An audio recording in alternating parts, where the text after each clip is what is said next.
Good morning. I'm Mark Allen with Gaber.io, and I'm here today with Kelly Padilla, the Executive Director at Grand Canyon Education. Good morning, Kelly. How you doing? Good morning. I'm doing great. Thank you. Thank you for joining us today. So to start with, can you share a brief background of yourself and your work experience? Yes. Out here based in Phoenix, I work for Grand Canyon Education. I am the executive director over faculty services. We oversee the recruiting and scheduling of Grand Canyon University's faculty. We also recruit adjuncts for them based on need for online and ground modalities. I've been with the university and with GCE for about 16 years now Hmm. in a management role. Oh, very good. And have you always been in down in the Phoenix area, or did you come from somewhere else? No, I actually migrated from the East, looking for better opportunities. I was in a marketing global chemical company, believe it or not. Hmm. And the rat race in New York and going back and forth and traveling, I just wanted something better. I came out to Phoenix and just fell in love with the state. And so there was a lot of opportunities out here, and I made my way through higher education, which, believe it or not, is a business. Mhm. Yes, it is. Well, living in the Bay Area, there's some good higher education Yes, here, and yes, Stanford, right off the top of my head, they have a heck of an endowment from what I hear. yes, yes. Yep, Yep. yep. So tell us about Grand Canyon Education and Mhm. Grand Canyon University and how they coexist and what Okay. they're all about. So, yeah, Grand Canyon University was a Baptist private university. It's been here since 1949. Very small community. Over the years and with the economy, they started going under. And so a group of investors came in, private investors, two brothers, and it was kind of like, let's flip this house. Let's get this up and going. We see something good here, and there's a need for solid Christian education out there. And so they helped us get off the ground. And the best thing was that we brought in new leadership and pretty much sold the company, which was Grand Canyon University. And we have investors behind us. And so basically, we have been able to keep tuition down for 17 years. We've never raised it. All of our money goes back to the students in scholarship form.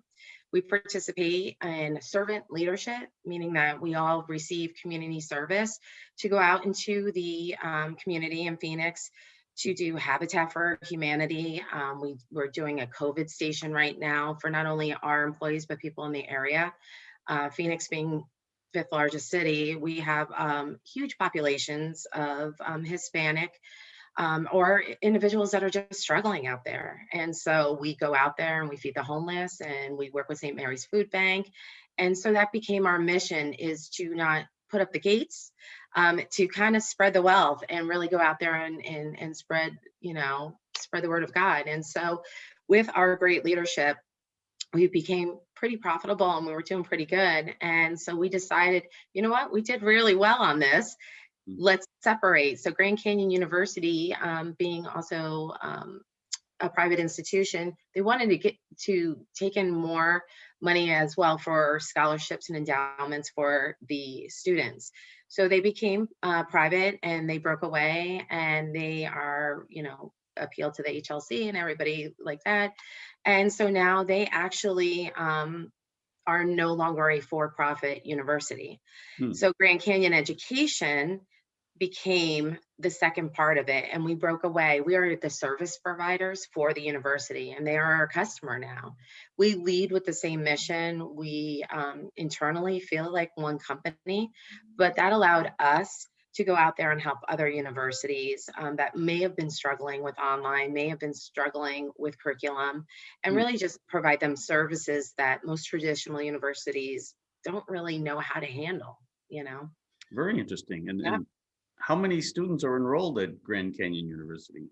Okay, so I think we have about close to 100,000 online. That Hmm. number grows. Education seems to be a really big forefront in the grad area right now.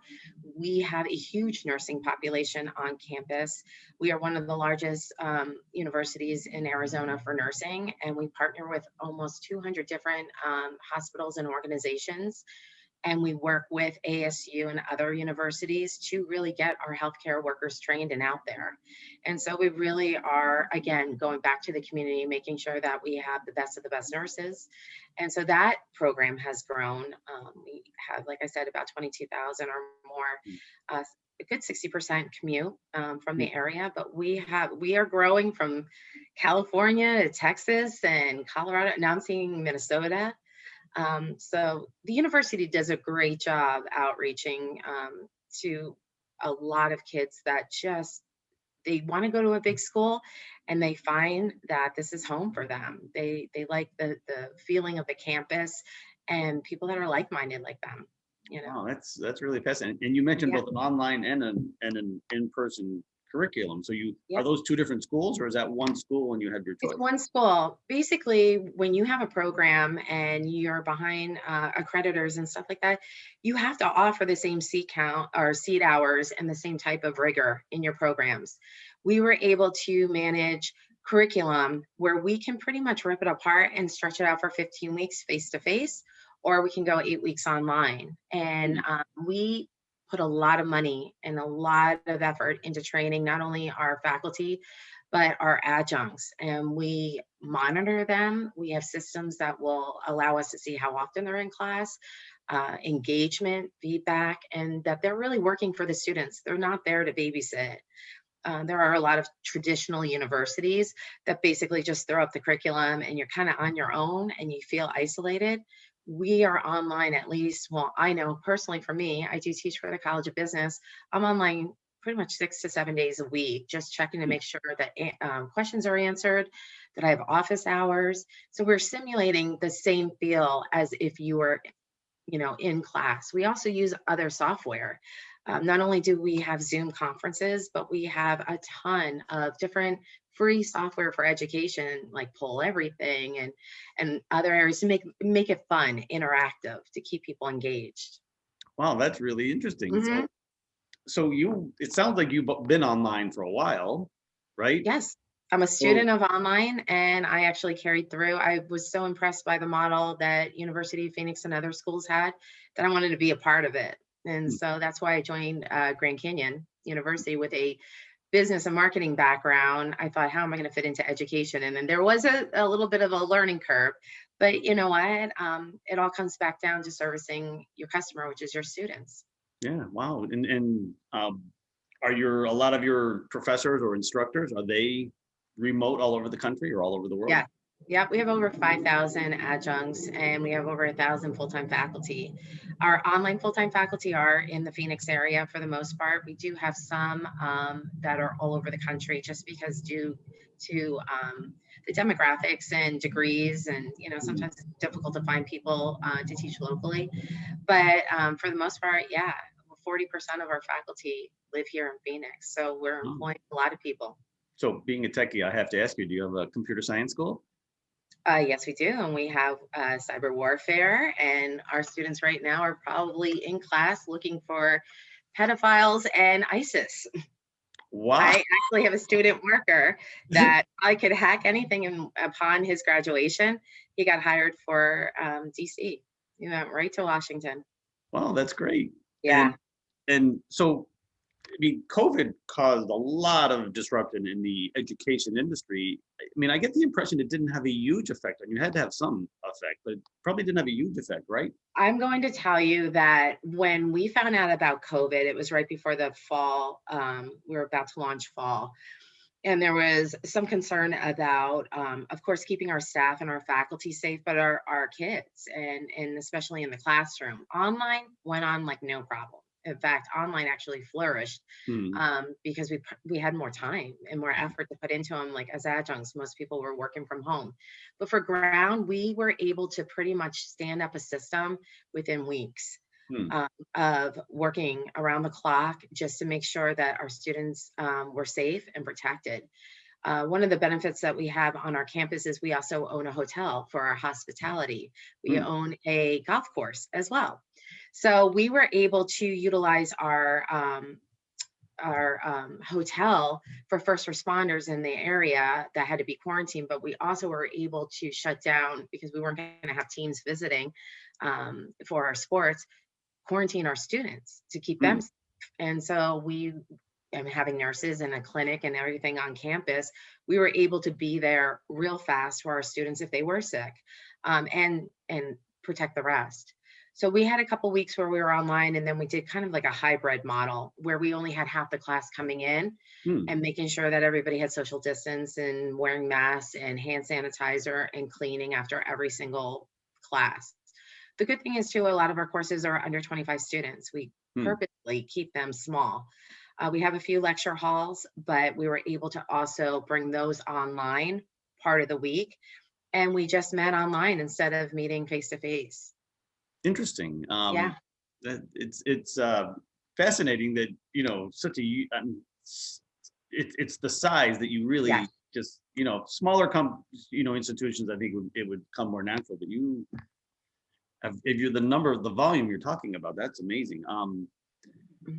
I, what do you think is the future of education in general, both online and in person, or you call it ground, right?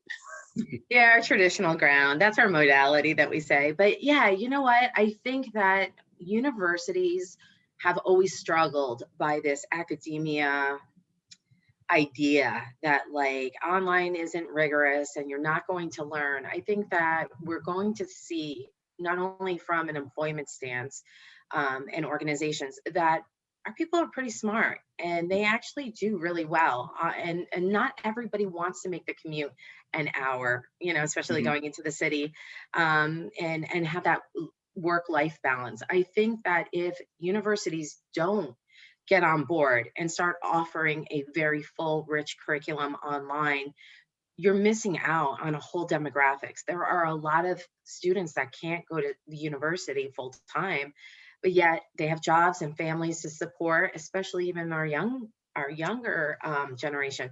We have a lot of individuals that are 19, 20 years old that are supporting families because their parents lost their job. Hmm. So they needed to keep going. And we gave them a resource where, and cheerleaders, to say you can do all of it. If you have the dedication, you can do it. And I think that if universities don't get on the bandwagon and start offering either remote learning or remote home life balance, they're going to find that they're going to miss out on a great demographic group of people, and they're going to lose. They're going to Hmm. lose good employees. They're going to lose really good students.